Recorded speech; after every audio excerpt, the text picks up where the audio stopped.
On va reparler des Gardiens de la Galaxie. Bah oui, hein, bien évidemment, puisque il y a 2 scènes post-génériques au film des Gardiens de la Galaxie volume 3, et qu'il faut qu'on en parle. Donc bien évidemment, salut à tous amoureux du cinéma, nous sommes ici pour une vidéo sans gros montage, donc pas l'introduction à 10 secondes, on va directement rentrer dans le vif du sujet, pour reparler un petit peu des 2 scènes post-génériques, il y en a 2, voilà, concernant les Gardiens de la Galaxie volume 3, critique bien évidemment disponible depuis hier 20h, ici je sais même plus quand est-ce qu'elle est sortie, sur cette magnifique plateforme qu'est YouTube.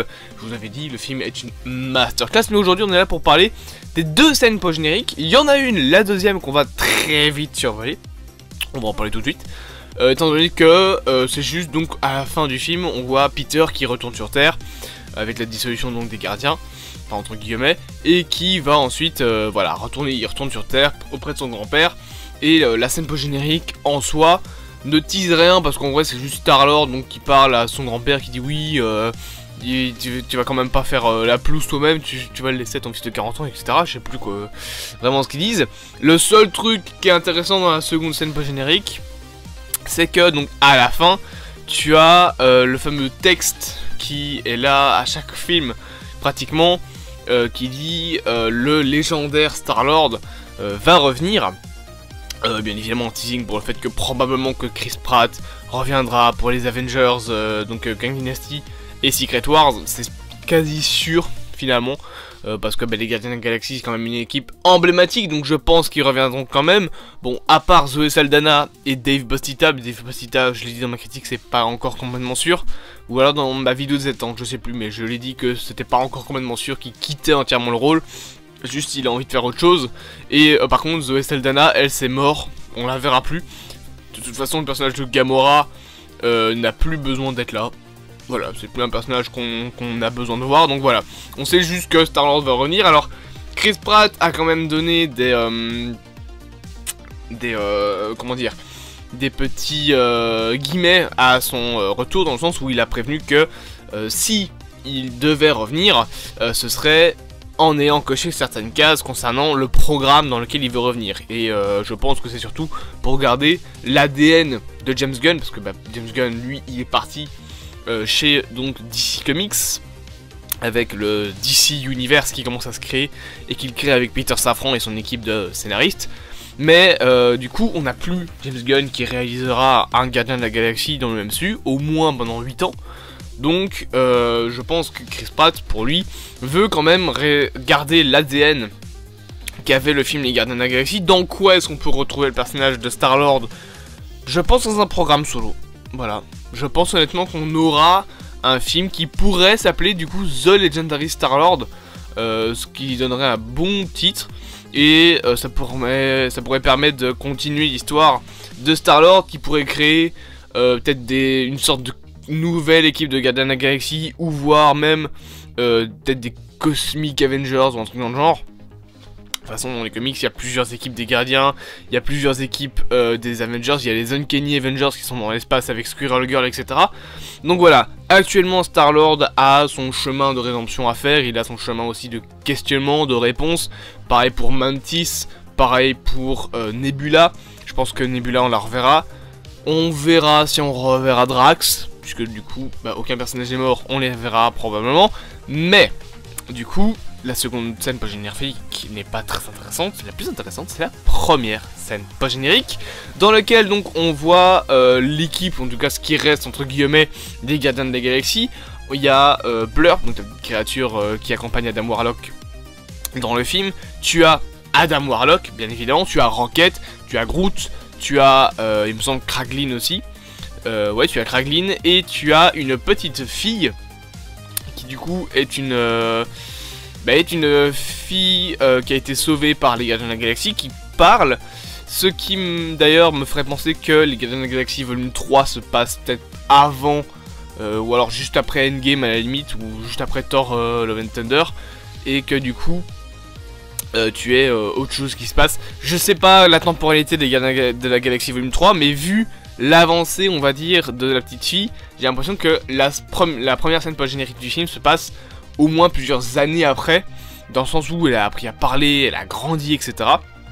Et du coup tu as donc cette fameuse petite fille qui n'est pas un personnage inventé du MCU, qui ne serait pas un personnage inventé du MCU selon les théories, puisqu'il s'agirait de Ka-Zar, aussi appelée Martyr, aussi appelée Phyla Vell, qui est une héroïne Marvel qui a fait partie dans les comics plusieurs fois des Gardiens de la Galaxie.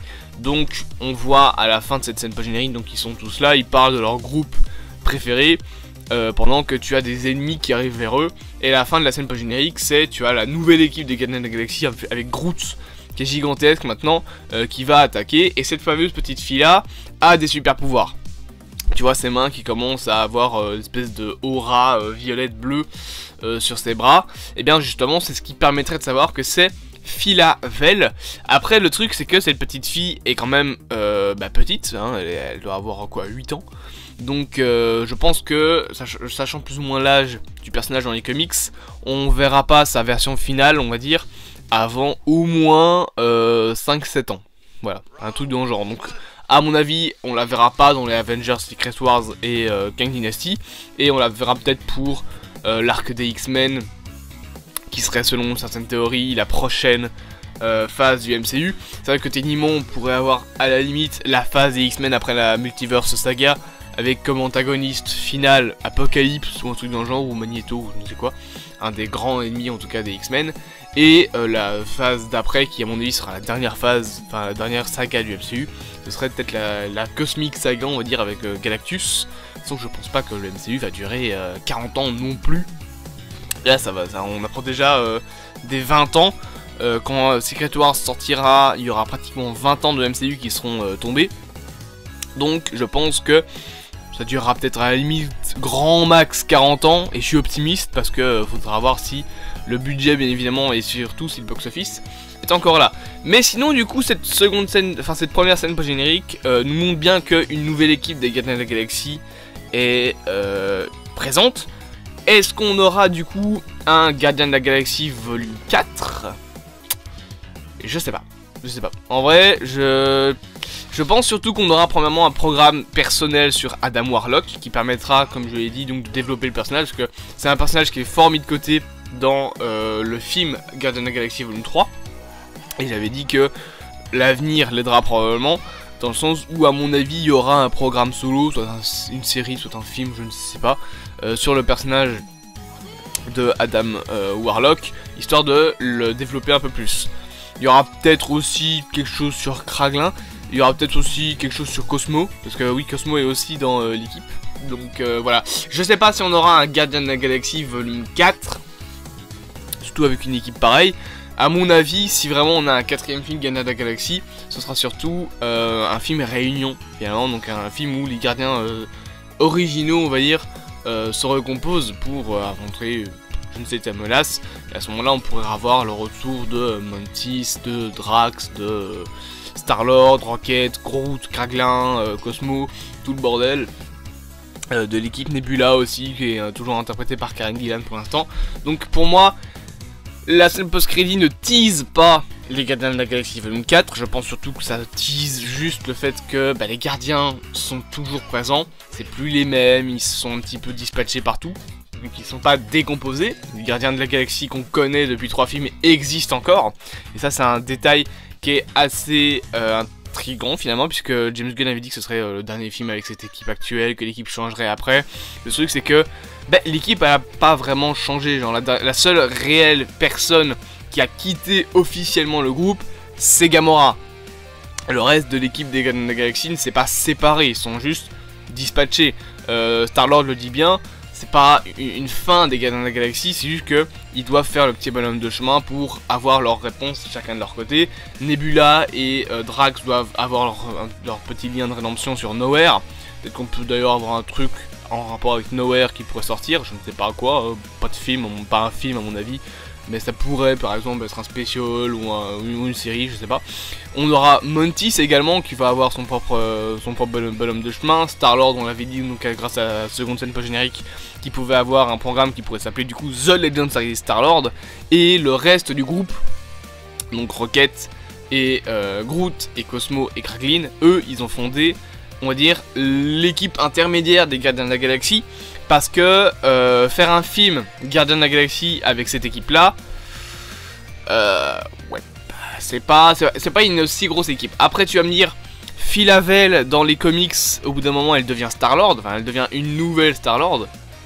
Donc en vrai, tu peux abandonner le Star-Lord de Chris Pratt pour le remplacer par justement Kassar, donc Phil Havel. Le truc c'est que ce personnage-là est encore enfant pour l'instant. Star-Lord n'est pas mort, personne n'est mort. Donc voilà, l'équipe actuelle des Gardiens de la Galaxie, je pense, la nouvelle équipe donc présentée par cette première scène post-générique, est une équipe intermédiaire. Je pense surtout la scène est faite pour te montrer que la vie des gardiens continue. Les gardiens sont toujours présents. Et c'est pas la fin des Gardiens de la Galaxie. Il y a toujours les gardiens. Juste ils ont changé un petit peu. Ils se sont un petit peu dispatchés. Mais si jamais il y a vraiment une grosse menace, probablement qu'ils reviendront pour un 4ème film. Qui ne sera probablement pas réalisé par James Gunn sur le coup. Puisque James Gunn, lui, en attendant, il sera en train de faire ses films d'ici. Et en attendant, on a donc cette équipe intermédiaire des Gardiens de la Galaxie. Et aussi, la première scène post-générique sert surtout à remettre la musique Come and Get You Love dans le film. Et ça c'était beau. C'était très beau. Parce que ça boucle une boucle qui s'est ouverte en 2014 quand même. Ça va presque faire 10 ans. Donc c'était assez beau. Malgré ça, il n'y a pas beaucoup de choses à dire non plus sur les scènes post-génériques. Juste voilà, il fallait un petit peu décortiquer ce que ça nous disait, ce que ça nous faisait sous-entendre. Globalement, non, les Gardiens de la Galaxie qu'on connaît ne sont pas totalement terminés, ils se sont juste dispatchés. Si jamais il y a un problème, bien évidemment, ils reviendront en force, je le pense. J'espère donc que cette petite vidéo vous aura plu. Bien évidemment, n'hésitez pas à me dire, vous en commentaire, vos théories. J'allais dire en théorie vos commentaires, ça ne veut rien dire, ok? Ça ne veut rien dire. Moi en attendant, je pense que je vais vous proposer de vous abonner, hein, premièrement, de liker, de partager, de du coup commenter cette vidéo. Et en attendant, eh bien on se dit à plus à mon retour des cinémas pour de prochaines aventures à travers l'infinité de ce merveilleux ciel.